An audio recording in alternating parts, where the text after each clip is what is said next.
When my boyfriend told me he had no wallet and had to crash at another woman's place, I didn't argue. I simply gathered every gift I'd ever given him and delivered them straight to her doorstep.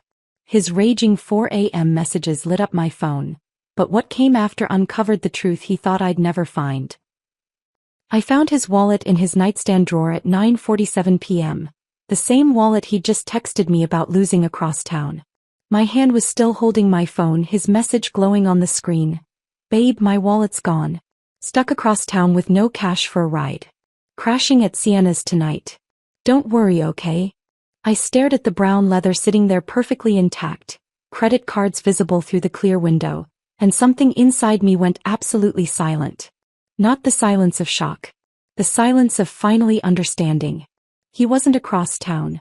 He wasn't stranded. He wasn't helpless. He was at another woman's apartment, and he thought I was too tired, too trusting, too beaten down to check. I picked up the wallet, felt its weight in my palm, and made a decision that would change everything. If he wanted to spend the night at Sienna's place so badly, I'd make sure he got everything he needed. Starting with every single gift I'd ever wasted on him. "I'm Clara, and this is the night I stopped believing his lies." The text had arrived 20 minutes earlier while I was wiping down the last table at Rosewood Diner. I'd been working a double, 7 in the morning until 9 at night, and my feet were killing me. The kitchen lights flickered overhead like they'd been doing for weeks, casting everything in that sickly yellow glow that made even fresh food look spoiled. I'd pulled out my phone with one hand while the other kept scrubbing at a ketchup stain that had probably been there since lunch. When I read August's message, my hands had gone cold. Not the gradual cold of forgetting your gloves in winter, but instant bone-deep cold that started in my fingertips and shot straight up my arms into my chest. I'd stood there under those dying fluorescent lights, reading those words over and over while Janelle called out good night from the back door and the cook scraped down the grill with sounds like nails on metal. Everything felt distant, underwater, like I was watching my life happen to someone else. I'd clocked out without saying anything to anyone, grabbed my coat from the hook by the staff bathroom, and walked home through streets that smelled like October rain and wet pavement. $47 in tips sat folded in my apron pocket, money that would go toward whichever bill was screaming loudest this week. The gas notice or the internet warning, or maybe just groceries if I was lucky. 3.5 years. That's how long I'd been with August. 3.5 years of working doubles and split shifts while he figured himself out, and explored opportunities, and built his network. 3.5 years of me carrying us both financially while he promised things were about to turn around. Any day now, just wait and see. My apartment building came into view. All peeling paint and crooked mailboxes, the kind of place where the elevator had been broken for 2 months and nobody expected it to get fixed. I'd climbed 3 flights of stairs, my legs protesting every step, and found 2 disconnection notices taped to my door. Gas and internet. Both printed on that aggressive neon paper designed to humiliate you, to announce your struggles to every neighbor who walked past. I'd peeled them off and shoved them in my coat pocket, adding them to the collection of evidence that documented exactly how one-sided our relationship had become. Inside, the apartment had been dark and silent except for the rhythmic drip from the bathroom faucet. The faucet August had promised to fix 8 months ago. Then 6 months ago. Then he'd stopped promising and I'd stopped asking, just put a bowl underneath to catch the water and tried not to hear it when I was trying to sleep. I'd dropped my keys on the counter and they'd clattered too loud in the quiet. Then I'd pulled out my phone and read his message again, really studying it this time. "Babe, my wallet's gone. Stuck across town with no cash for a ride. Crashing at Sienna's tonight. Don't worry, okay?" Each word felt deliberate. Chosen. Babe, to create false intimacy. Wallet's gone, to manufacture a crisis. Stuck across town, to explain why he couldn't come home. Sienna's tonight, to test exactly how much disrespect I'd swallow without protest. And finally, don't worry, okay? The preemptive silencing of any objection I might dare to raise. Something had shifted in my chest then. Not broken, clarified.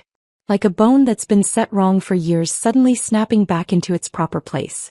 I'd walked to the hall closet and pulled out the cardboard box from last Christmas, the one that had held his noise-canceling headphones. The ones he'd begged for. The ones I'd worked 3 weeks of overtime to afford.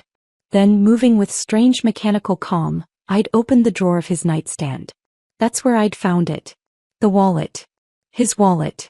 The brown leather one I'd given him for our second anniversary, the one he'd researched for weeks before dropping hints until I finally understood what he wanted. The one I'd saved for by skipping lunches and walking to work instead of taking the bus. It sat there perfectly intact, credit cards lined up in their slots, his driver's license visible through the clear plastic window. Even some cash tucked in the billfold. I'd picked it up, felt its weight in my hand, and that's when the silence came. Not the silence of shock or confusion. The silence of finally, completely understanding. He wasn't across town. He wasn't stranded without money or options. He wasn't some helpless victim of circumstance who needed to crash at a friend's place. He was lying. Deliberately. Calculatedly. And he'd assumed I was too exhausted from working 10-hour shifts, too beaten down by 3 years of carrying us both, too trained to accept his excuses to ever think of checking his story. Tina. The name burned in my mind. I'd met her twice, and both times had left me with that sick feeling in my stomach that women learn to trust even when we're told we're being paranoid. The first time was at Marcus's birthday party last spring. She'd monopolized August's attention for hours, touching his shoulder when she talked, laughing too loud at his jokes, leaning into him like I wasn't standing right there holding a beer I didn't even want to drink. When I'd mentioned feeling uncomfortable on the drive home, August had turned it back on me so smoothly I'd almost missed the manipulation. You're being paranoid, Clara. He's just friendly. You're inventing drama because you're insecure. The second time was 3 months ago when I'd gotten off work early and decided to surprise him with lunch at that coffee shop downtown. I'd walked in and found them hunched over his laptop together, her hand resting casually on his forearm. They'd both looked up startled when I appeared at their table, and August had been too quick with his explanation. We're just collaborating on a project idea. The laptop had closed just a little too fast. Now here I was holding physical proof that he'd lied about the most basic verifiable fact. If he'd lie about something this simple, something I could check in 30 seconds, what else had he been lying about for months? For years. I set the wallet down on the kitchen counter and stared at it. My reflection looked back at me from the darkened window above the sink, still in my diner uniform with its permanent grease stains, hair pulled back in a ponytail that had started falling apart hours ago, exhaustion written across every feature. But something in my eyes looked different. Harder. Clearer. I pulled the cardboard box from the closet and set it on the kitchen table. Then I started gathering items, moving through the apartment with purpose. The smartwatch from his dresser, the one he desperately wanted last Christmas, claiming it would help him stay organized and hit his goals. It sat uncharged in its box, barely used after the first week. The Italian leather belt I'd bought him for his birthday. The cologne that had cost 3 full shifts worth of tips. The vintage denim jacket from that weekend trip to Portland that I'd paid for entirely while he promised to get me back later. The books. Got the books. Shoe Dog, The 4-Hour Workweek, Think and Grow Rich. All pristine, spines uncracked, bookmarks still on page 1. Every one of them purchased because he'd sworn he was really going to focus on personal development this time. Every item I added to the box was another memory of me trying to fill the space where his effort should have been. Another piece of evidence that I'd been playing both roles in this relationship. The partner who loved and the partner who provided, the dreamer and the realist, the person who gave and the person who never received. The box grew heavier as I packed, not from weight but from understanding. I found other things too. A receipt crumpled in the back of his drawer from Tavern and Tap, the upscale bar downtown. $147.63. Dated 3 weeks ago. The same night he told me he was helping Marcus move furniture and couldn't make our dinner reservation. The reservation I'd saved 2 months of tips to afford. I photographed the receipt with my phone before adding it to the box. When I was done, I sealed everything with packing tape. The sound was sharp and final in the quiet apartment. I grabbed a permanent marker and wrote across the top in bold capital letters. For August, since he's staying the night. Clara. I stood back and looked at what I'd created. This wasn't just a box of his belongings. This was 3.5 years of proof that I'd been loving someone who'd been using me. It was 11:52 p.m. I pulled out my phone and ordered a rideshare. I knew Sienna's address. August had mentioned it once with that telltale tone of envy, talking about her insane corner unit on the 15th floor, like he was already imagining himself living there. While I waited for the car, I sat on the couch holding my phone, looking at his message one more time. Don't worry, okay? But I wasn't worried. For the first time in 3 years, I wasn't worried or anxious or trying to convince myself that things would get better if I just worked harder, gave more, loved deeper. I was done worrying. I was done believing.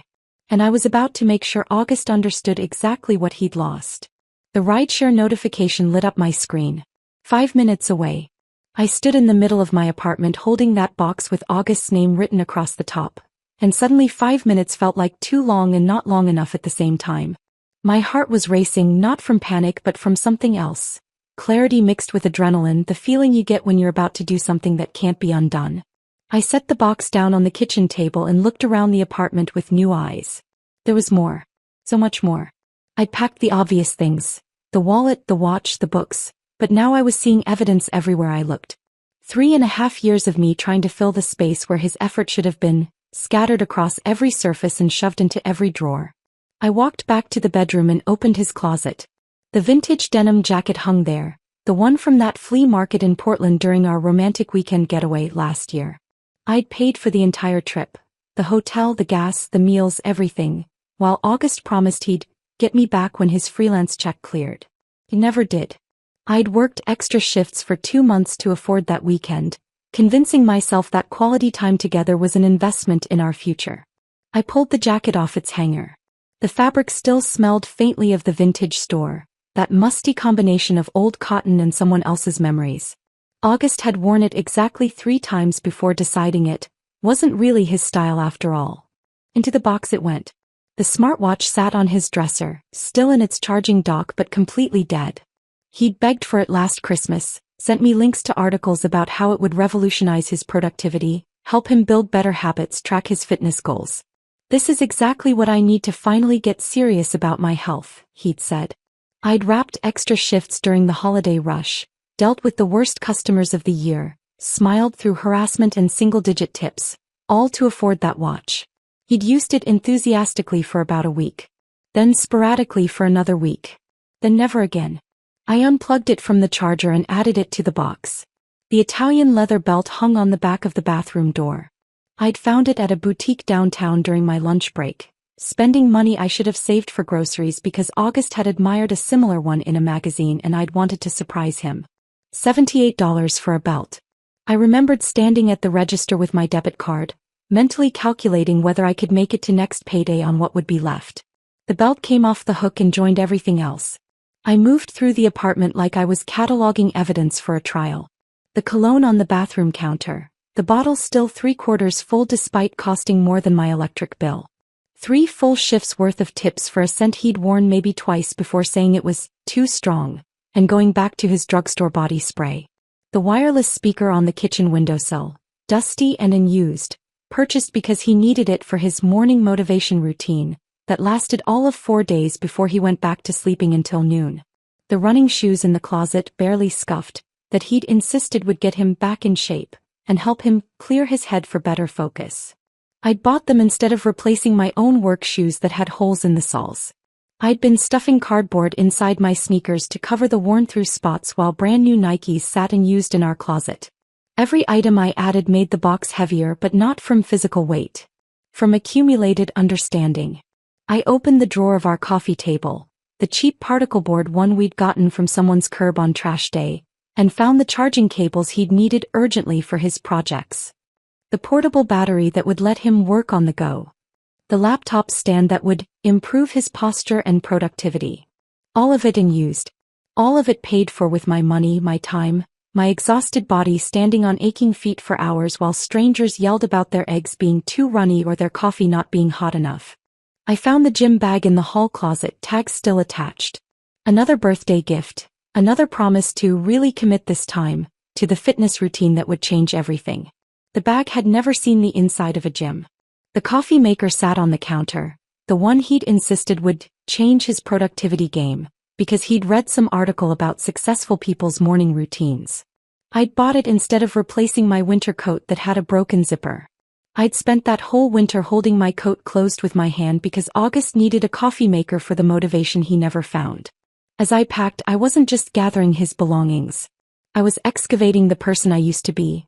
The woman who believed that love meant endless giving, that partnership meant carrying someone else's weight until your back broke, that if you just sacrificed enough, gave enough, worked hard enough, he'd eventually meet you halfway. I'd been so wrong.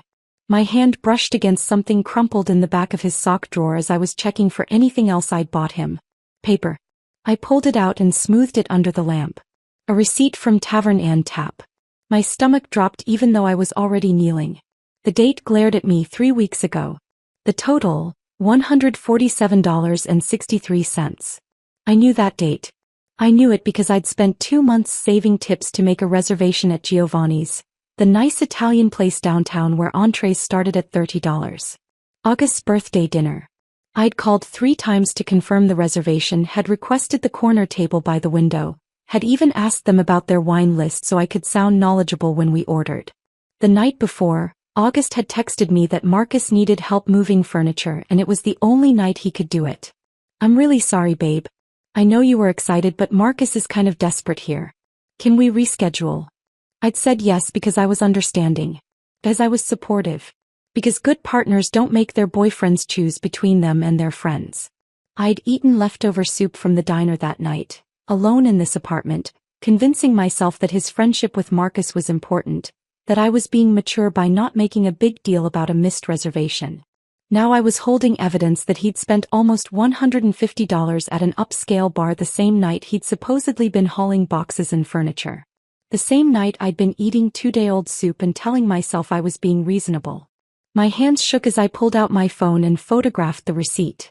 Not from sadness, from rage. Rage at him for lying so casually. But also rage at myself for being so willing to believe, so eager to be understanding, so desperate to avoid being called dramatic or insecure or paranoid. This wasn't just evidence of his lies. This was evidence of my complicity in my own diminishment. Every time I'd swallowed my doubt, every time I'd talked myself out of trusting my instincts, every time I'd chosen to believe him over believing myself, I'd been participating in my own erasure. I added the receipt to the box, right on top where it would be visible. The book sat on the shelf by the TV, Shoe Dog, The 4-Hour Workweek, Think and Grow Rich. All purchased because August had gone through a phase of wanting to really focus on personal development and learn from successful people. All pristine. All unread. The bookmarks I'd carefully placed still marked page 1 in each of them. Into the box they went. I stood back and looked at what I'd assembled. The box was full now, overflowing with physical evidence of 3.5 years of emotional fraud. Every item was a monument to me trying to fix what was fundamentally broken, trying to fill the space where a partner should have been standing, trying to love someone into becoming the person they'd promised they'd be. I grabbed the packing tape from the kitchen junk drawer and sealed the box. The sound of the tape gun was sharp and final in the quiet apartment, like a judge's gavel coming down. With a black permanent marker, I wrote across the top in capital letters that took up the entire surface. For August, since he's staying the night. Clara. I stepped back and stared at those words. My mother's voice echoed in my head from 2 years ago when she'd visited for Thanksgiving.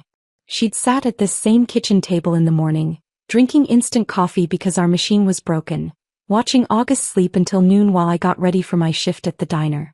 Baby, she'd said quietly, her voice careful like she was approaching a wounded animal. Love isn't supposed to feel like you're the only one rowing the boat. I'd gotten defensive immediately. Listed all of August's good qualities. Explained how he just needed time and support to find his path. Told her she didn't understand how hard it was to build a life in this economy, that not everyone had the same opportunities, that I was choosing to be his partner through the difficult times so we could celebrate together when things got better. She hadn't argued. Just kissed my forehead and said, "I hope you're right, sweetheart."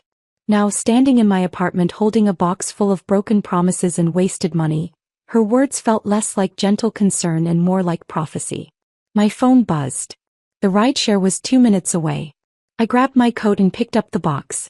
It was heavy, not from weight but from everything it represented. 3.5 years of me shrinking myself to make room for someone who'd been taking up all the space and giving nothing back. As I headed for the door, I caught my reflection in the mirror by the entrance. Still in my diner uniform. Hair falling out of its ponytail. Exhaustion written across my face. But my eyes looked different. Harder. Clearer. I wasn't worried anymore. I wasn't anxious or trying to convince myself things would improve if I just tried harder. For the first time in 3 years I was doing something entirely for myself.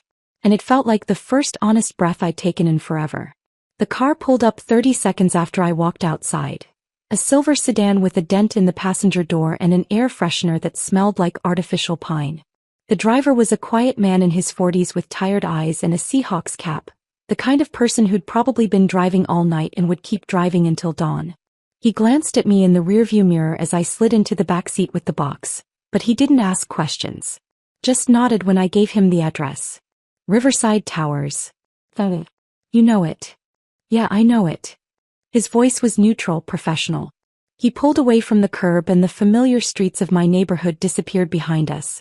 I settled the box on my lap, my arms wrapped around it like I was protecting something valuable instead of delivering evidence of my own foolishness. My reflection stared back at me from the window, jaw set, eyes dry, posture rigid. The streetlights swept across my face in rhythmic intervals, and each time the light hit, I looked less like the woman who'd walked out of Rosewood Diner 3 hours ago and more like someone I'd never met before. I barely recognized her. And that felt exactly right. The streets were mostly empty at this hour, just past midnight on a Tuesday. We passed a gas station where a man was filling up a truck, a convenience store with flickering neon signs, a bus stop where someone sat alone scrolling through their phone. Normal people living normal nights, completely unaware that my entire world had just reorganized itself into before and after. I knew Sienna's address because August had mentioned it exactly once, about 6 months ago. We'd been eating takeout Chinese on the couch. I'd paid like always, and he'd been scrolling through his phone when he suddenly said, "Sienna's place is insane. Corner unit on the 15th floor. Floor-to-ceiling windows. She's really got it made." The tone in his voice had caught my attention even then. Not admiration exactly. Longing. The way someone talks about a life they want for themselves, a life they think they deserve but can't quite reach. I'd felt something twist in my stomach but pushed it down. Told myself I was being insecure. Told myself he was just making conversation. Told myself all the things women tell themselves when they know something's wrong but aren't ready to face it yet. Now that memory felt like evidence I'd been collecting without realizing it. The driver caught my eye in the rearview mirror. "You okay back there?" "Yeah." My voice came out stronger than I expected. First time in a long time, actually. He nodded like he understood something I hadn't said out loud, and we drove the rest of the way in comfortable silence. Riverside Towers materialized out of the darkness like something from a different city, a different life. All glass and steel and manufactured luxury, the kind of building that screamed, successful young professional, even though everyone inside was probably drowning in student loans and credit card debt just like the rest of us. The only difference was the facade. The lobby glowed warm and golden through floor-to-ceiling windows.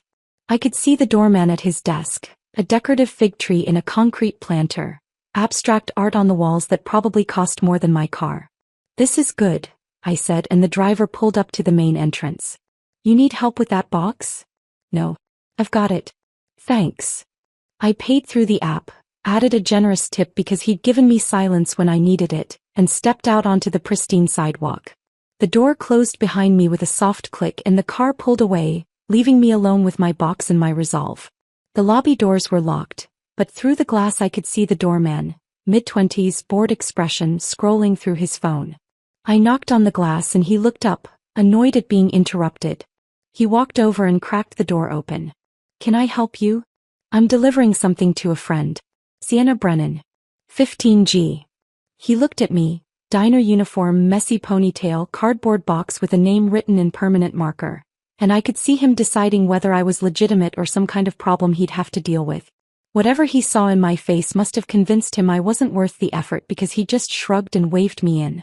"Elevators are on the right." "Thanks." The lobby was exactly as pretentious as I'd imagined. Marble floors that clicked under my worn sneakers. A chandelier that probably cost more than I made in a year. A seating area with leather chairs that no one ever sat in because this wasn't the kind of building where neighbors talked to each other. I walked to the elevators and pressed the up button. My reflection appeared in the polished steel doors, harsh and unflattering under the bright lights. The woman looking back at me had worked herself nearly to death for someone who couldn't even pretend to appreciate it. Dark circles under her eyes. Grease stains on her uniform that wouldn't come out no matter how many times she washed it. Hands that were dry and cracked from constant washing and sanitizer. But her jaw was set. Her eyes were clear. Her spine was straight. The elevator dinged and the doors slid open. The ride up felt like it took forever and no time at all. The elevator was all mirrors. Ceiling, walls, even the handrails were polished to a reflective shine. Everywhere I looked, I saw myself holding this box, and I watched my reflection like I was watching a character in a movie. Someone brave. Someone done with being lied to. Someone who'd finally chosen herself. My heart pounded as the numbers climbed. Not from fear or sadness, but from something else entirely. Anticipation.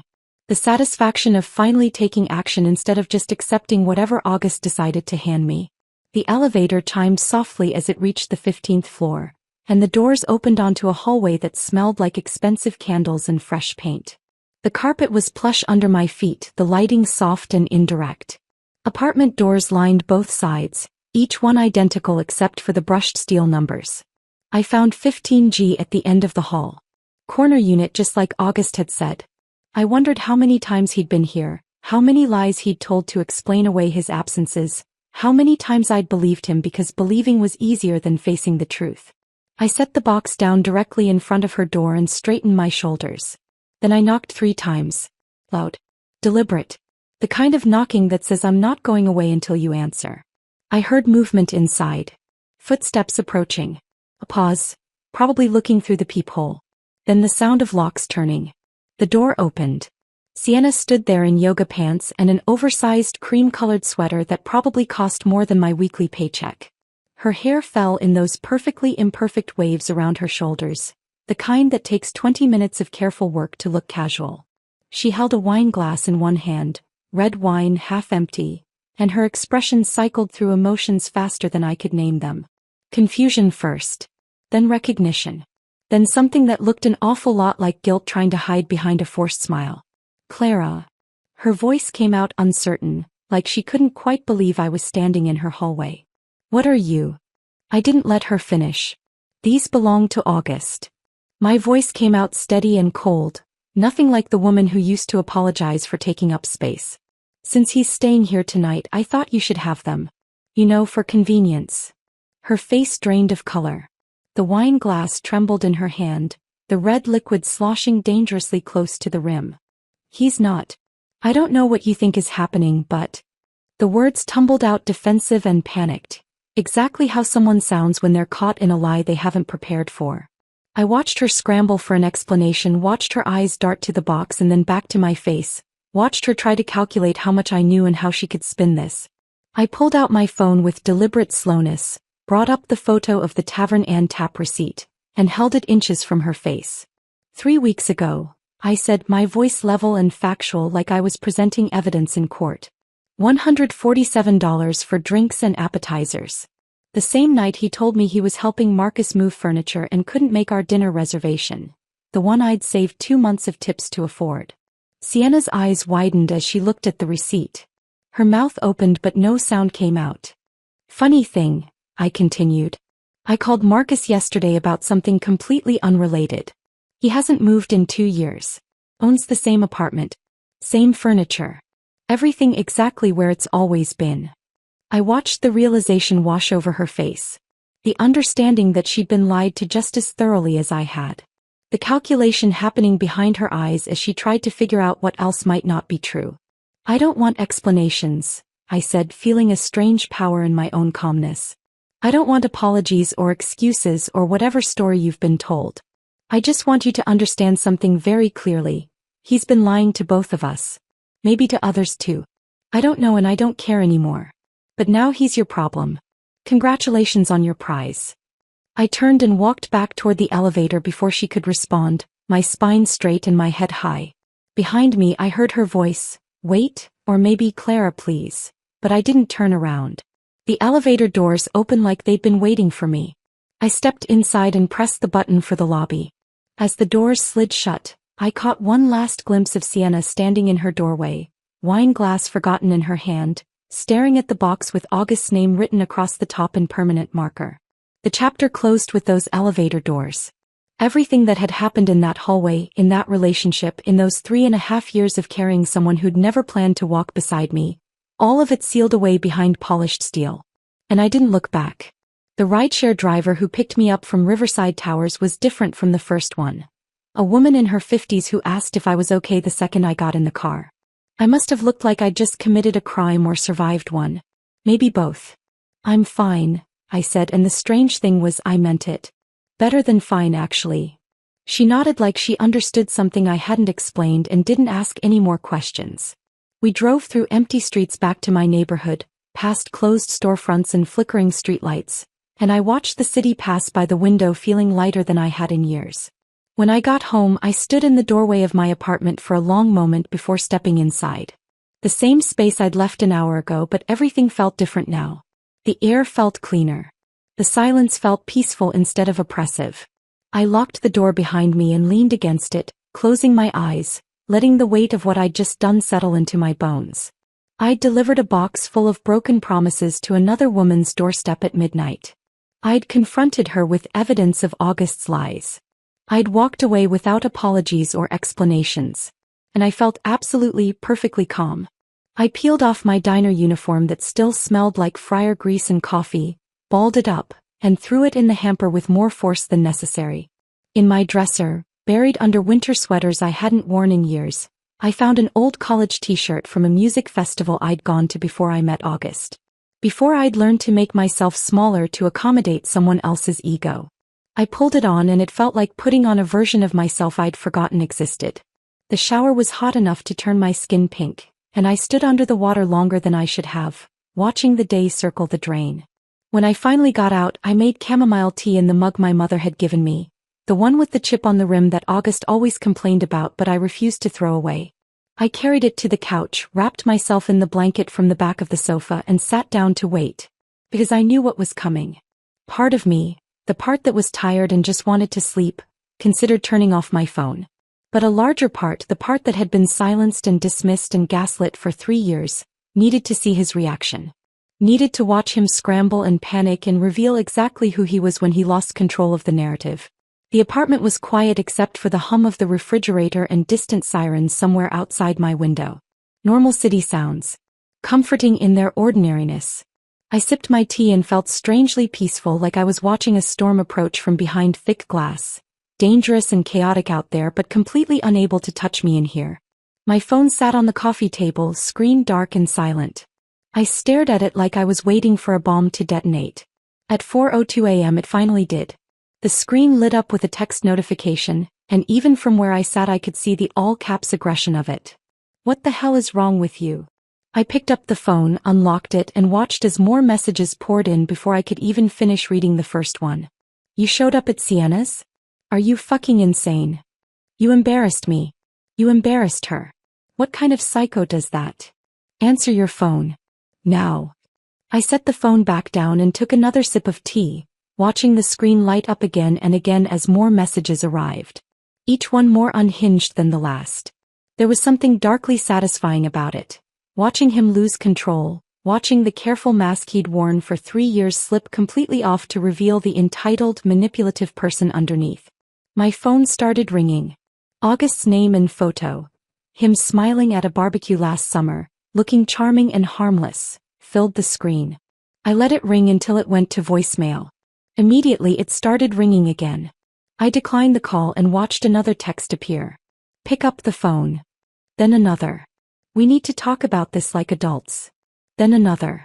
"You're acting crazy and you need to calm down."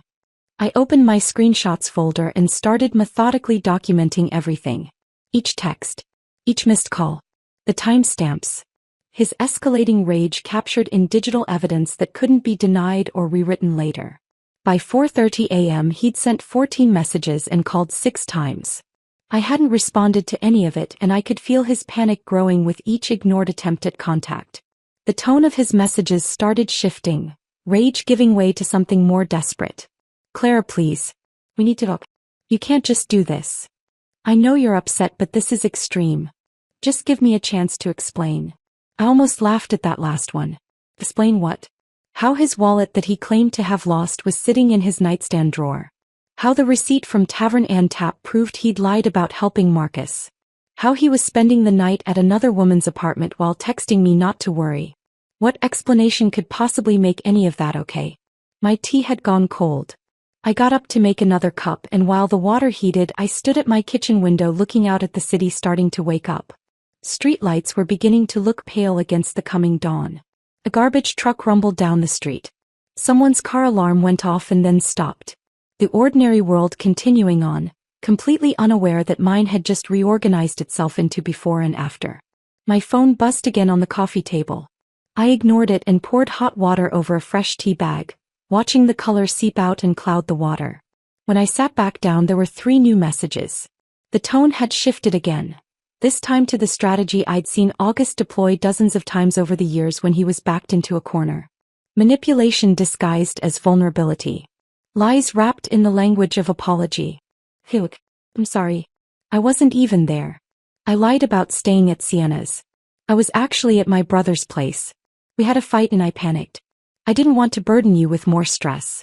Please, call me. We can fix this. I know I messed up, but we're stronger than this. I read it 3 times. Not because I believed a single word, I didn't. But because it revealed something important about how little he thought of me, how thoroughly he underestimated my intelligence. Even caught. Even exposed with physical evidence of his lies. He was still lying. Just with a different story now. A slightly more palatable version that he thought I might accept because accepting it would be easier than facing the full truth of his betrayal. He actually believed I was so desperate to stay with him, so worn down by 3 years of gaslighting and financial abuse, that I'd swallow this new lie just to avoid the pain of ending things. The arrogance of it lit something cold and final in my chest. I set my phone down and opened my laptop. My hands moved with purpose, like they knew what needed to happen before my conscious mind had fully formed the thought. I logged into our phone account, the family plan where I'd been paying both our bills for the past year because he was between opportunities and needed to stay connected for networking. The account I paid for. The account that had both our phones listed. The account that tracked location data. I navigated to the location history and pulled up the past 30 days. What I found made my blood run cold and hot at the same time, like my body couldn't decide whether to shut down or catch fire. Multiple visits to Sienna's address, yes. Late nights. Hours-long stays. That was bad enough. But there was another pattern that stood out even more clearly once I started looking. The Grandview Inn. A cheap hotel on the north side of town, the kind of place with hourly rates and a parking lot you pulled into from the back. It appeared in his location history again and again and again. Sometimes multiple times a week. I opened the calendar on my phone, the one where I tracked everything because August never remembered anything unless it benefited him. I started cross-referencing dates. Every single visit to that hotel coincided with a night he'd claimed to be working late on a freelance project, or helping a friend with something urgent, or meeting potential clients for drinks. October 15th, Grandview Inn, 9 p.m. to 1 a.m. He told me he was working on a website design project with a tight deadline. October 8th, Grandview Inn, 8 p.m. to midnight. He'd said he was helping his friend Trevor with car trouble. September 29th, Grandview Inn, 10 p.m. to 2 a.m. He'd claimed he was at a networking event for freelancers. The pattern went back weeks. Months probably if I scrolled further. This wasn't a mistake. This wasn't a moment of weakness or a one-time betrayal. This was systematic. Calculated. A double life maintained with careful precision and casual lies told to someone he assumed would never be smart enough or suspicious enough to check. My hands shook as I took screenshots of everything. The dates. The times. The locations. The GPS coordinates that spelled out his deception in data that couldn't be argued with or explained away. This wasn't just cheating. This was something darker. Something that revealed exactly how much contempt he had for me, how thoroughly he'd been playing me for a fool while I worked myself to exhaustion to support us both. The sun was starting to rise outside my window, painting the sky in shades of pink and gold. My phone buzzed again with another message from August, but I didn't look at it. I had everything I needed now. And I was done waiting for him to tell me the truth. I stared at the screenshots on my laptop screen until the sun came up fully, the pale morning light turning my apartment from gray to gold. The location data didn't change no matter how many times I looked at it. The pattern remained the same. The evidence of his systematic deception stayed exactly where it was, undeniable and damning. At 7:15 a.m. as the city woke up outside my window, car doors slamming, someone's dog barking, the coffee shop on the corner opening its metal gate, I opened a new text message. My hands were completely steady as I typed. I know about Sienna.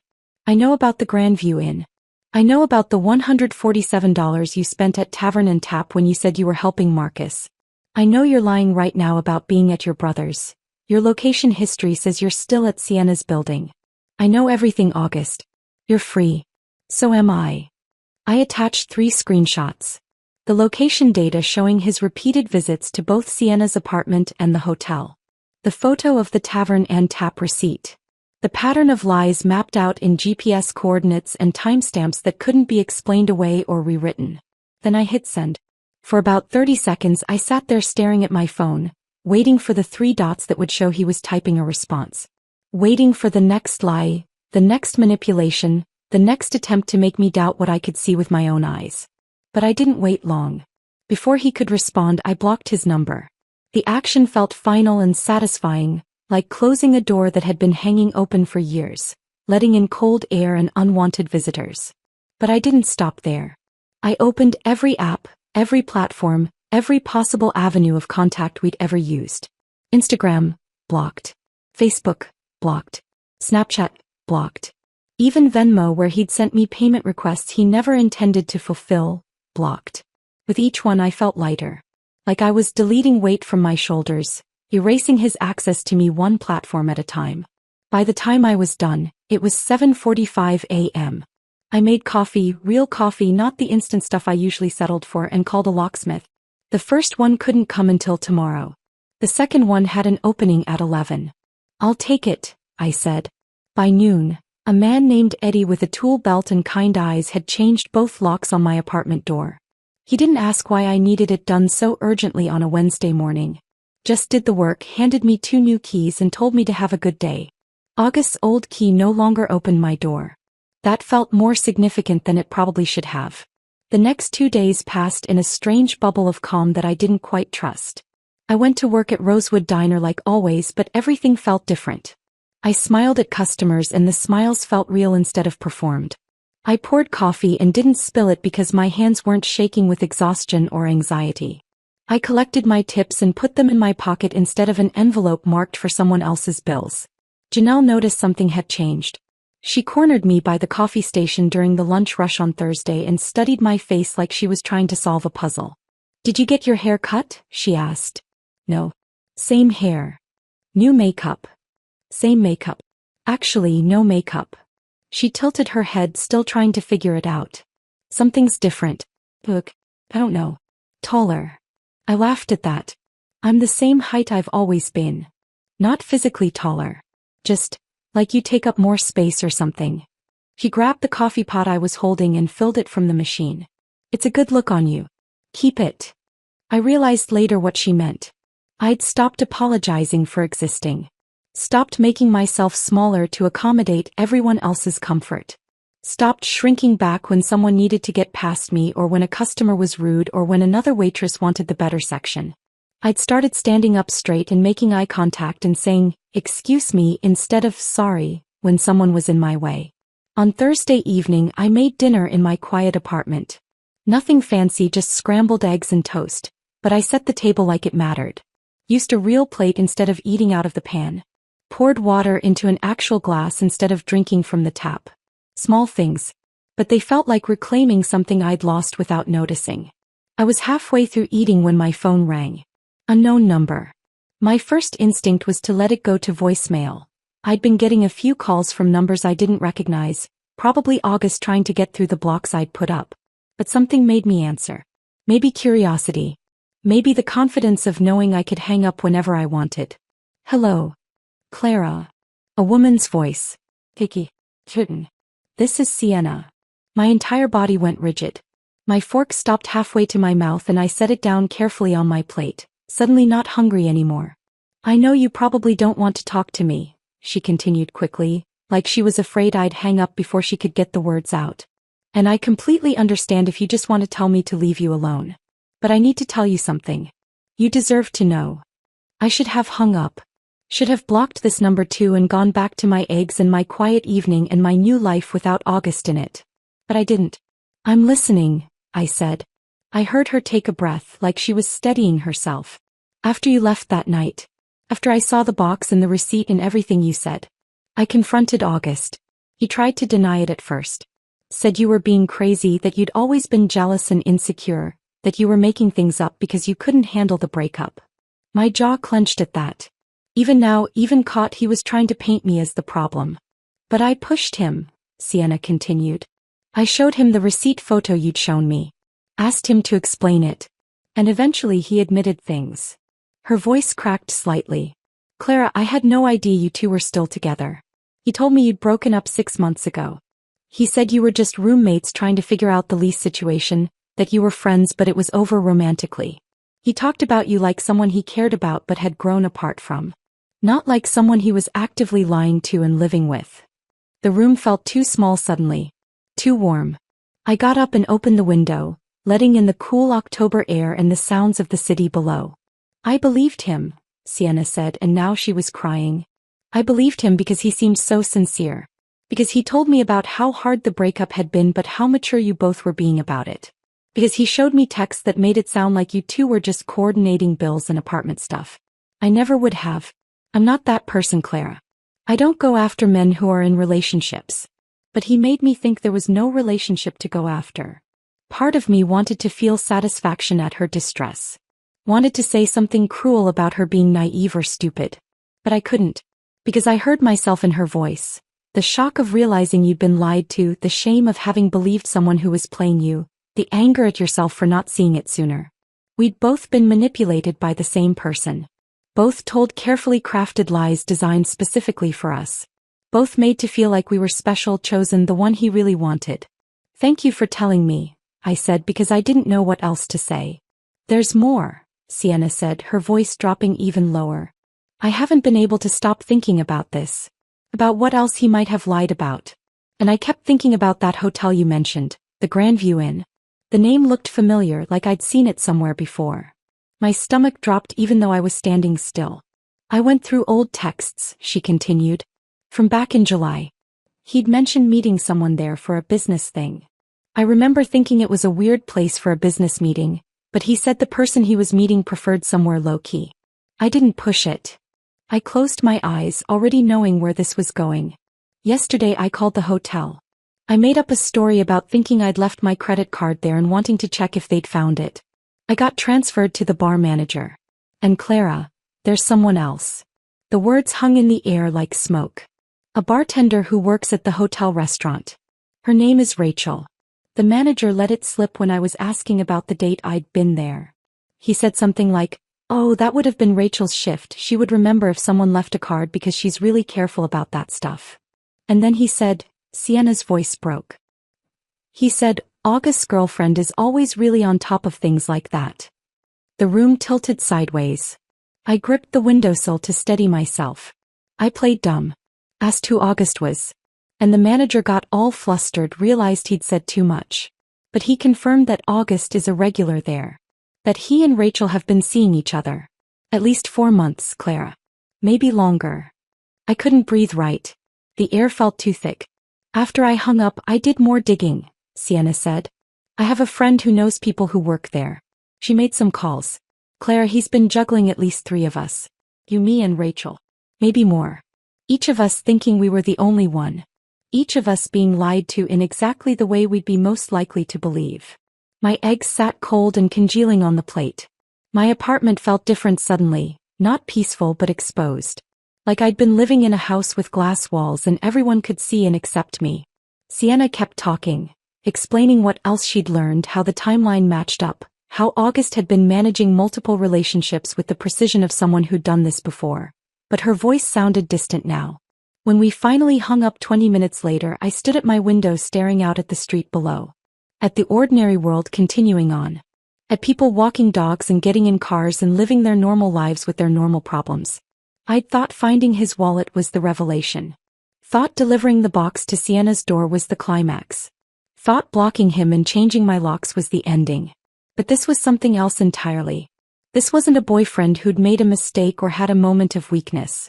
This was someone who'd been living multiple lives simultaneously, telling each woman exactly what she needed to hear, manufacturing crises and explanations and excuses with the skill of someone who'd perfected the art of deception. And I'd been so tired, so beaten down by working myself to death to support us both, that I'd never seen it. I stood there until the sun set and the street lights came on, trying to figure out who I'd been sharing my life with for 3.5 years. Trying to figure out if I'd ever really known him at all. I didn't sleep that night. I sat at my kitchen table with every drawer and filing cabinet in my apartment opened, pulling out papers I'd saved without really knowing why. Receipts I'd shoved in coat pockets. Bank statements I'd filed away. Text message screenshots I'd taken during arguments when August had denied saying things I knew he'd said. 3.5 years of evidence I didn't realize I'd been collecting. By the time the sun came up Friday morning, my kitchen table was covered in organized stacks. Bank statements. Venmo transaction histories. Receipts for gifts. Text conversations. A timeline I'd constructed on notebook paper with dates and amounts and broken promises laid out in chronological order. The number at the bottom made my stomach hurt. $4,300. That was just the money I could prove with documentation. The actual amount was probably higher. Cash I'd given him that left no paper trail, meals I'd paid for without keeping receipts, utilities and groceries that came out of my account month after month while he contributed nothing. I made coffee and stared at the evidence spread across my table. It looked different in the morning light. Not like memories anymore. Like a case file. At 9 o'clock I called Jordan. We'd gone to community college together 5 years ago. Both of us trying to figure out what we wanted to be, both of us working part-time jobs to pay for classes. He'd figured it out, got into tech, now worked for some startup downtown doing something with data that I didn't fully understand, but that paid him enough to live alone in a decent apartment. I'd gotten stuck at Rosewood Diner and stayed stuck. Clara? Everything okay? His voice sounded concerned. I didn't usually call him this early. Can you meet me for coffee? I need advice. Yeah, of course. When? I'm on my lunch break at noon. The diner. I'll be there. The morning shift dragged. Every customer seemed to need something. More coffee, extra cream, their eggs remade because they were too runny or not runny enough. Janelle kept giving me concerned looks but didn't ask questions, which I appreciated. At noon, Jordan showed up in his usual hoodie and jeans, looking exactly like he always did except his sneakers were new and probably cost more than my weekly paycheck. He slid into the booth in the back corner, the one the staff used for breaks, and I brought over 2 coffees and the folder I'd prepared. So what's going on? He asked. You sounded stressed on the phone. I set the folder on the table between us. I broke up with August. His eyebrows shot up. Finally. What happened? I gave him the short version. The text about the lost wallet that wasn't lost, finding evidence of him staying at Sienna's place, the other women, the systematic lying. Jordan's expression shifted from surprise to anger to something that looked like he wanted to say, I told you so, but was holding back. Good, he finally said. He was always a user, Clara. I'm glad you saw it. There's more, I said and pushed the folder toward him. The money part. He opened it and started reading. I watched his face as he went through the bank statements, the Venmo transactions with their optimistic notes. Car repair emergency. Investment opportunity, will pay you back Friday. Temporary loan until my check clears. None of which had ever been repaid. Jesus, Clara, Jordan said softly. He looked up at me. This is over $4,000. $4,300, I said. That's just what I can prove. The actual amount is higher. He kept flipping through pages. Text messages where August had promised repayment. My bank statements showing rent payments for 18 straight months with no contribution from him despite living in my apartment. Receipts for gifts I'd bought him. Birthday presents, Christmas presents, just because presents, that added up to thousands more. Clara, Jordan said carefully, setting down the folder. You know you can file a small claims case for this, right? This isn't just you helping your boyfriend. This is fraud. You have documentation. The word hit me like cold water. Fraud. I'd been calling it helping. Supporting. Being a good partner. August had called it borrowing from someone who loves him, temporary loans, investments in our shared future. The law apparently called it something else entirely. I didn't even know that was an option, I admitted. You can absolutely do this, Jordan said. Small claims court is designed for exactly this kind of situation. The limit is like 10,000 in this state, so you're well under that. And you have evidence for everything. That's the hard part, and you've already done it. He pulled out his phone and started typing. I know someone. A lawyer friend. Well, friend of a friend who does consultations. Her name's Ms. Vance. Let me see if she has any openings this week. Jordan, I can't afford a lawyer. Consultations are free. And honestly, for something this clear-cut, you probably don't even need one. But she can help you file correctly. Make sure you don't miss anything. He looked up from his phone. You deserve to get this money back, Clara. He stole from you. That word felt too strong. But looking at the evidence spread between us, I couldn't argue with it. Jordan got me an appointment for Saturday morning. Ms. Vance's office was above a used bookstore downtown, up a narrow staircase that creaked with every step. The door at the top had frosted glass with her name painted in gold letters that were starting to peel. She answered on my second knock. A woman in her 50s with gray hair cut short, sharp eyes behind rectangular glasses, and a no-nonsense manner that reminded me of my high school math teacher. The kind of person who didn't tolerate excuses or bullshit. You must be Clara. Jordan said you'd be coming. Come in, sit. Her office was small but organized. Bookshelves full of legal texts, a desk covered in neat stacks of papers, 2 chairs facing each other with a small table between them. It smelled like old paper and coffee. I sat down and handed her the folder I'd prepared. She opened it without small talk and started reading. I watched her face as she went through everything. Professional neutrality at first. She'd probably seen hundreds of cases like this. But as she kept reading, her expression shifted. Her jaw tightened. Her eyes narrowed. By the time she got to the text messages where August had promised repayment, next week, over and over again for 18 months, she looked genuinely angry. Clara, she said after 20 minutes, setting down the folder. This is one of the most clear-cut cases of financial exploitation I've seen in years. You have documentation for everything. The loans with explicit promises of repayment. The shared expenses he never contributed to despite living with you. The pattern of deception laid out in his own words. She pulled out a legal pad and started making notes. In small claims court, you don't even need a lawyer. You can represent yourself with this evidence and you'd win. But I want to help you file correctly. Make sure you don't miss anything. Because I've seen too many women lose money to men who think kindness is the same as being stupid. Her words hit something deep inside me. My eyes burned and I felt tears threatening for the first time since this whole thing started. Not sad tears. Angry tears. Validating tears. Tears that said someone finally believed me without me having to prove or explain or justify. How long will it take?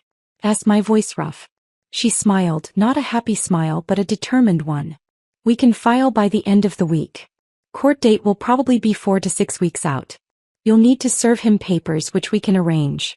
And then you show up with this evidence and let him try to explain it away. What if he doesn't show up? Then you win by default. Either way, Clara, you're getting your money back. I left her office an hour later with a plan, a timeline, and the first real hope I'd felt since finding August's wallet in his drawer. Ms. Vance walked me to the door and squeezed my shoulder. You're doing the right thing, she said. Don't let anyone make you feel guilty about it. I walked down the creaky stairs and out onto the street, blinking in the afternoon sunlight. The bookstore below had its door propped open and classical music drifted out. A couple walked past holding hands. A kid rode by on a skateboard.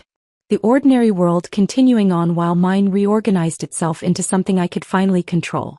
I was halfway home when I saw Mrs. Delgado at the base of our building's front steps, struggling with grocery bags.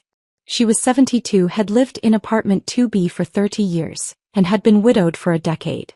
I'd helped her before, carrying things, fixing her computer, explaining how to use her phone, and she always insisted on paying me back with food or coffee or advice I didn't know I needed. Mrs. Delgado let me help. She looked up, her face breaking into a relieved smile. Clara. Thank you, Mija. These bags get heavier every year.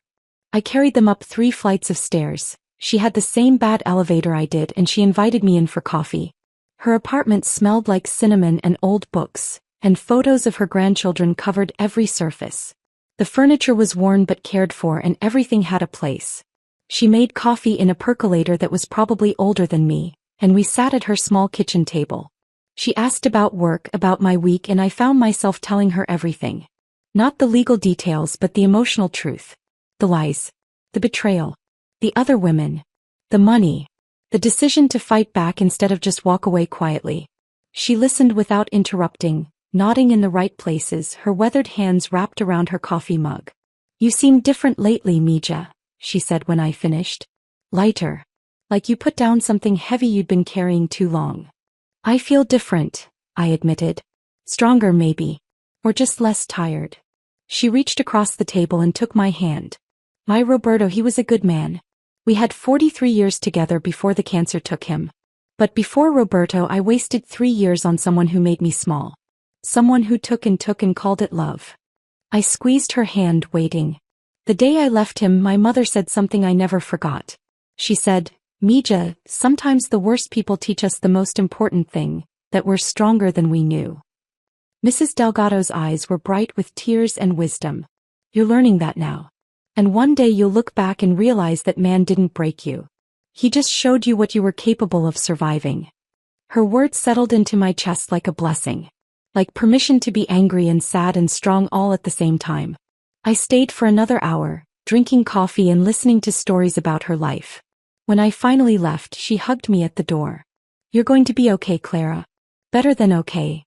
Walking back to my own apartment, I believed her. Ms. Vance filed the paperwork on a Friday afternoon, exactly 1 week after our meeting. She called me that evening while I was at work to confirm everything had gone through. "You're officially filed," she said over the phone. I could hear papers shuffling in the background.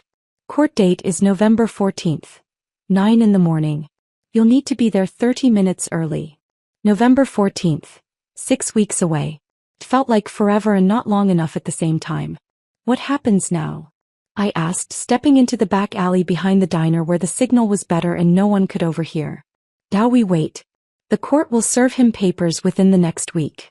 He'll have time to respond, get a lawyer if he wants one, prepare his defense. And then you show up with your evidence and let the judge decide." After we hung up, I stood in the alley for a few minutes, breathing in the cool October air mixed with the smell of fryer grease from the kitchen vents. 6 weeks of waiting. 6 weeks of knowing he knew I was coming for him.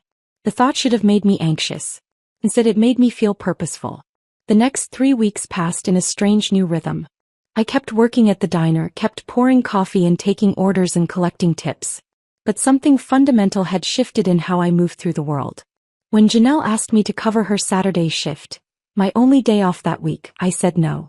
Just no, without the apologetic explanation I usually attached to it. She looked surprised but didn't push. When a customer snapped his fingers at me for a refill, I walked past him to help the table I was already assisting, then circled back when I was ready. The old me would have jumped immediately, apologizing for not being faster. I started meal prepping on Sunday afternoons. Chicken and rice and vegetables portioned into containers for the week. No more gas station sandwiches eaten in my car between shifts. No more skipping meals to save money for August's emergencies. I slept with my windows open even though it made the apartment cold. The city sounds, cars passing, people talking, distant sirens, someone's music playing too loud, used to keep me awake. Now they felt like companionship. Proof that the world was continuing on and I was part of it. Small changes. But they added up to something bigger. I was learning to take up space in my own life again. August tried to reach me. Not directly, he couldn't, I'd blocked him everywhere, but through other people. Marcus called one evening while I was folding laundry. "Hey. Listen, August wanted me to reach out." "No," I said, cutting him off. "Just hear me out. He feels really bad about everything. He knows he messed up. He just wants a chance to explain, to apologize properly. Marcus will talk in court. With a judge present and documentation ready. That's the only conversation I'm interested in having." Silence on the other end. Then, I get it. For what it's worth, I think you're doing the right thing. He owes you that money." "He does," I agreed and hung up. November 14th arrived cold and bright. The kind of autumn morning where your breath comes out in clouds and the sun is sharp and unforgiving. I'd taken the day off work, told my manager I had a medical appointment, which wasn't technically true but felt close enough to honest. I put on the one professional outfit I owned, black pants and a white blouse I'd bought 2 years ago for a job interview at a bank that never called me back. The pants were a little loose now. I'd lost weight over the past month without trying, probably from stress or from actually eating regular meals instead of whatever was cheapest. I arrived at the courthouse 30 minutes early like Ms. Vance had instructed. The building was exactly what I'd expected. Institutional and impersonal, all fluorescent lights and scuffed linoleum floors and plastic chairs bolted to the ground. People sat scattered throughout the waiting area looking anxious or angry or resigned to their fates. I found a seat near the window and pulled out my folder of evidence, even though I'd already reviewed it a dozen times. The receipts, the bank statements, the text messages, the timeline I'd constructed showing 3.5 years of broken promises. Clara. I looked up. Ms. Vance was walking toward me in a gray suit, carrying a briefcase that looked like it had seen better decades. "You ready?" she asked. "As ready as I'll ever be." "Good. Remember, speak clearly, stick to the facts, let the evidence do the heavy lifting. The judge has seen your documentation already. This is just formality at this point." I nodded, my stomach tight with nerves that felt different from anxiety. More like anticipation. That's when I saw him. August walked through the main doors with someone I didn't recognize. A woman in her 30s with blonde hair and an expensive-looking coat, touching his arm in that possessive way I'd seen before. On Sienna. On me, probably back when I'd thought he was mine. Not Sienna. Not Rachel from the hotel. Someone new. Or someone old I'd never known about. He was wearing a button-down shirt I'd never seen, dark jeans, shoes that looked recently polished. Like he'd dressed up for court. Like he thought looking presentable would somehow erase what he'd done. When he spotted me, his face did something complicated. Surprise melting into anger, then something that might have been shame, then settling into a forced neutrality that didn't reach his eyes. I held his gaze. Didn't look away. Didn't smile or frown or give him anything to read. After a few seconds he was the one who broke eye contact. The woman with him whispered something in his ear and he nodded, and they sat on the opposite side of the waiting area. She kept glancing at me like she was trying to figure out who I was and why I mattered. Good luck with that, I thought. You'll figure it out eventually. Or you won't and he'll move on to the next one. Clara Martinez? A clerk called my name from the doorway. I stood, grabbed my folder and followed Ms. Vance into the courtroom. It was smaller than I'd imagined. More like a conference room than the dramatic courtrooms you see on TV. The judge sat at an elevated desk at the front. A woman in her 60s with gray hair and reading glasses on a chain. There was a table for me and Ms. Vance on one side. Another table on the other side where August and his lawyer would sit. August came in a minute later with a public defender who looked like he'd rather be anywhere else. Young, maybe fresh out of law school, shuffling papers with the energy of someone who hadn't prepared adequately. The proceedings started quickly. The judge reviewed the case summary, asked if both parties were present, then turned to me. "Ms. Martinez, you're claiming the defendant owes you $4,300 in unpaid loans. Is that correct?" "Yes, Your Honor." "And you have documentation?" "Yes, Your Honor." I opened my folder and Ms. Vance helped me present everything. The bank statements showing direct transfers to August's account with notes like, car repair loan, and temporary help until paycheck. The Venmo transactions with dates and descriptions. The text messages where he'd promised repayment next week over and over for months. The receipts for shared rent that I'd paid alone for 18 months while he lived in my apartment. The judge reviewed each piece carefully, making notes. Then she turned to August. "Mr. Reeves, do you dispute that you received this money from Ms. Martinez?" August's lawyer stood. "Your Honor, my client acknowledges receiving financial support from Ms. Martinez during their relationship. However, he contends that this was mutual support between partners, not loans with repayment obligations. Does your client have any documentation showing his financial contributions to their shared household?" The lawyer shuffled his papers. "No, Your Honor, but does your client have any evidence that these transfers were intended as gifts rather than loans?" More shuffling. The nature of romantic relationships often involves. "I'll take that as a no." The judge looked back at the text messages, reading one out loud. "Thanks, babe, I'll pay you back as soon as my check clears next Friday." That was sent on March 12th. "Did that check clear, Mr. Reeves?" August shifted in his seat.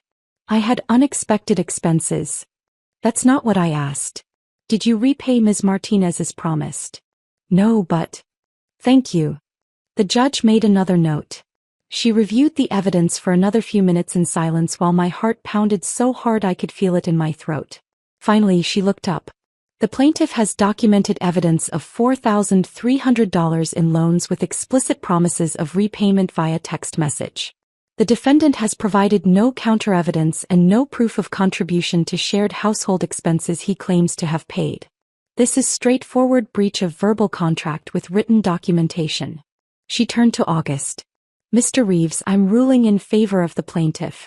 You are ordered to repay Ms. Martinez the full amount of $4,300, plus court fees of $287, for a total of $4,587. Payment plan options are available through the clerk's office. Do you understand? August's face had gone red. This is... Do you understand? The judge repeated, her voice sharp.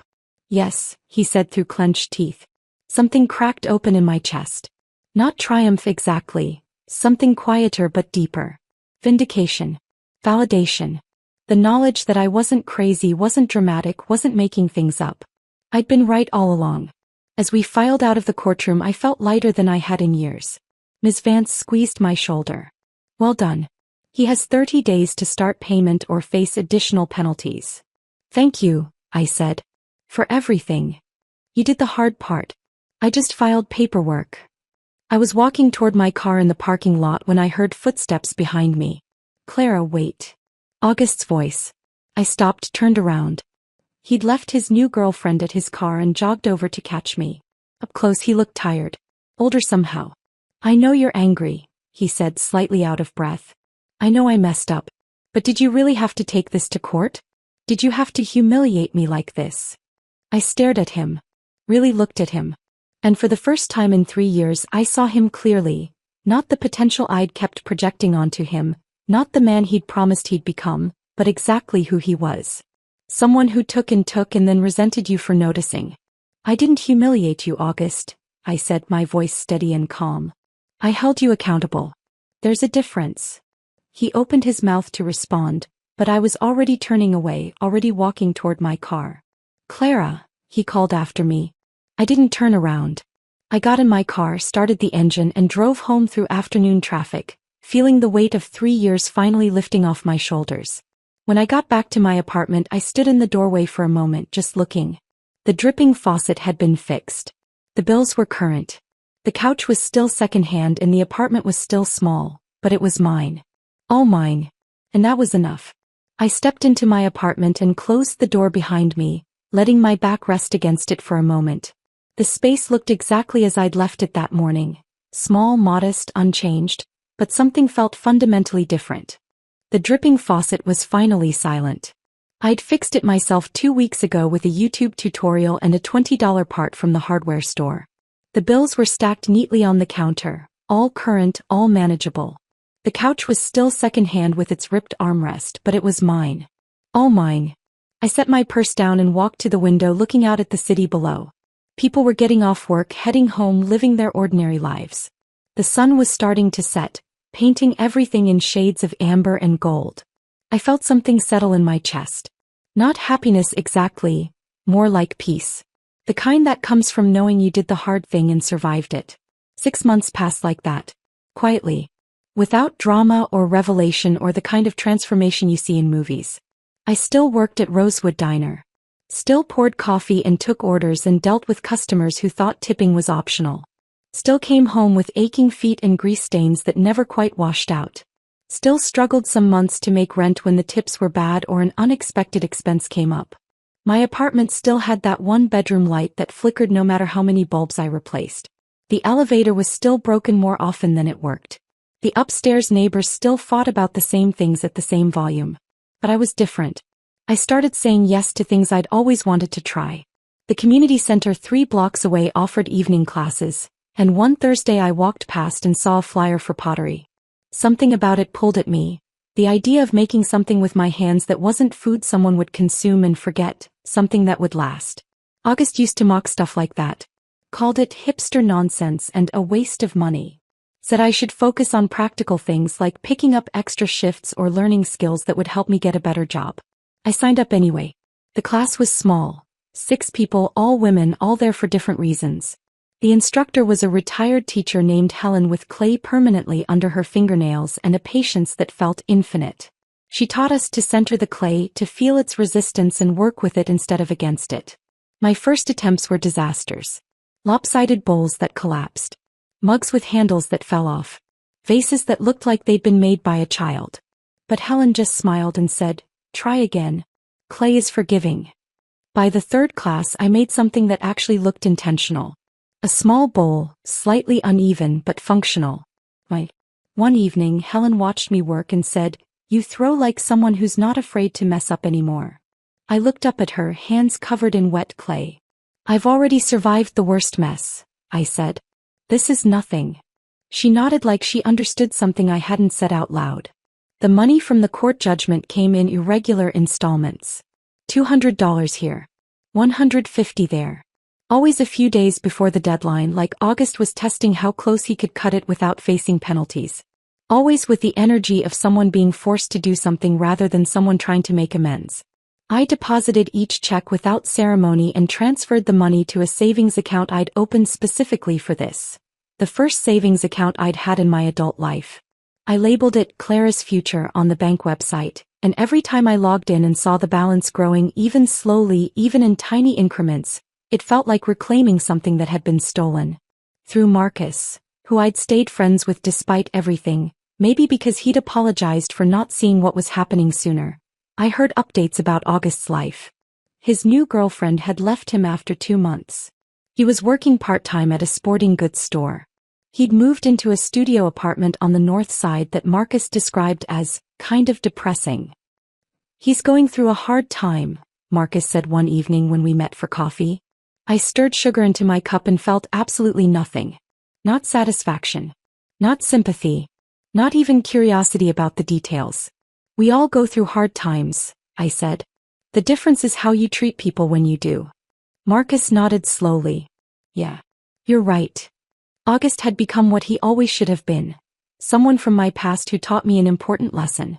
Not about love or relationships or trust, but about what I would and wouldn't accept. About the difference between supporting someone and being used by them. I didn't think about him much anymore. When I did, it was with the same emotional distance I'd feel remembering a bad restaurant or movie I didn't like. A thing that happened. A mistake I wouldn't repeat. Spring came slowly the way it does in the city. A few warm days mixed in with cold ones, trees budding gradually, people starting to sit outside at coffee shops again. On a Saturday morning in late April, almost 9 months after the night I'd delivered that box to Sienna's door, I was sitting on my fire escape with coffee and a book when I heard Mrs. Delgado's voice from 2 floors below. "Mija. You up there?" I looked down. She was leaning out her window waving up at me. "Yeah, Mrs. Delgado. What's up?" "I'm making tamales. Come down and help me, these old hands need young energy."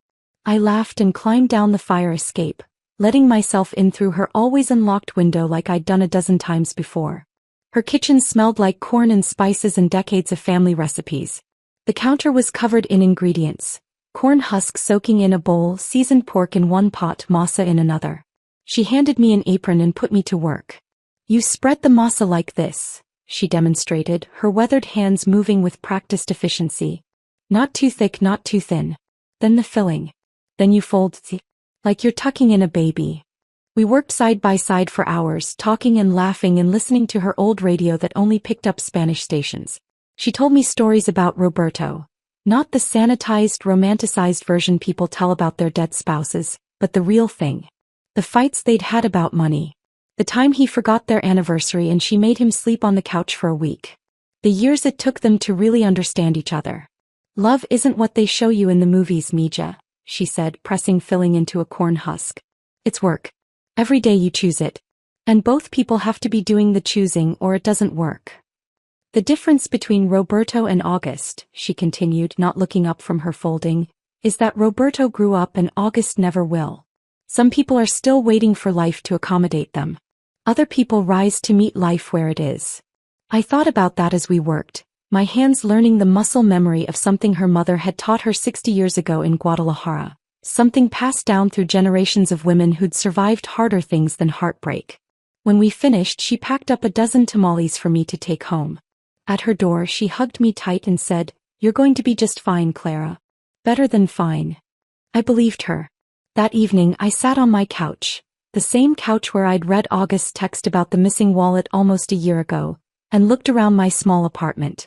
The flickering light. The used furniture.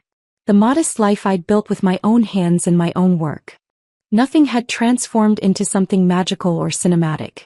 I wasn't suddenly wealthy or successful or living in a different place.